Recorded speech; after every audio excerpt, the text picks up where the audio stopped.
আজকে ঘুম থেকে উঠে রেডি হয়েছি এবং আমার বাইসাইকেল দিয়ে আপনাদেরকে এমন জায়গায় নিয়ে যাব যেখানে গেলে মনে হয় না আমি যে মালয়েশিয়াতে আছি। এখানে অনেক বাংলাদেশি বাইক দেখা যায়, এখানে ক্রিকেট খেলে, এখানে বিশাল বড় মাঠ, 3টা মাঠ, এখানে প্রায় 6 দল ক্রিকেট খেলতে পারে, ফুটবল খেলতে পারে, ভলিবল খেলতে পারে এবং মাঠের পাশে এসে পড়েছি। এবং এখানে দেখেন সব বাংলাদেশি জার্সি পরে আমাদেরই বাংলাদেশি ভাই তারা খেলতেছে।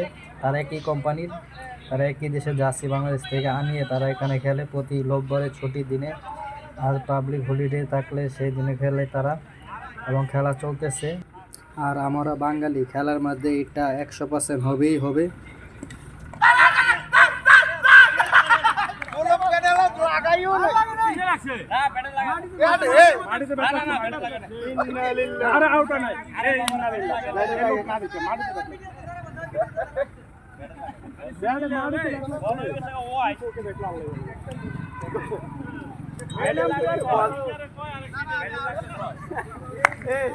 আঙ্কেল কয় হোয়াইট বল না, হোয়াইট বল কি করে হইবে কাজ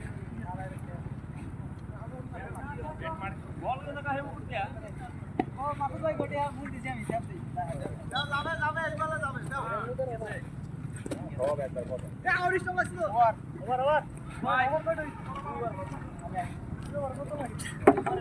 ওভার খেলা দেখতে দেখতে সামনে পুরো দোকান, এখানে দোকান আসে না রোববারে, দোকান আসার কারণ আছে বলতেছি এখন। এখানে মালয়েশিয়ারা 16 দলের একটি ফুটবল টুর্নামেন্ট লিগ সেরেছে। প্রতি টিমের 400 টাকা এন্ট্রি ফি, 400 টাকা 12,000 টাকা দিয়ে দল কিনেছে 16 দল। এখানে কাক্কারা বসে আছে, কাক্কা মানে বড় বোন, তারা স্কোর বুট লাগে কোন দল জিতেছে, কোন দল হেরেছে, কয় ম্যাচ খেলেছে এবং দেশের নাগরিকরা তারা খেলা উপভোগ করতেছে। এবং আমাদের সুবাং মাসিংয়ের বড় টিম তারা খেলতে পারছে না, তারা ফুটবল খেলার জন্য তারা অপেক্ষা করতেছে, তারা মনে আজকে আর খেলতে পারবে না, তারা সবাই অপেক্ষা করতেছে এবং খেলা দেখতেছে।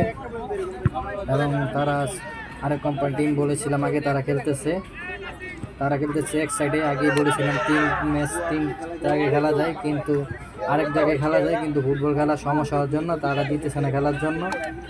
এখন আজকে আর মনে হয় বড় টিম খেলতে পারবে না। দেখেন এখানে সব বাংলাদেশি ভাই, এখানে আসতে মনে হয় না মালয়েশিয়াতে আছি। সব বাংলা ভাই, সব বাংলাদেশি যা আছে দেখেন, এখানে সব বাংলাদেশি জার্সি, সবই বাংলাদেশি। গুড গেম আবাং, good game, win, good game 1-0। ওকে,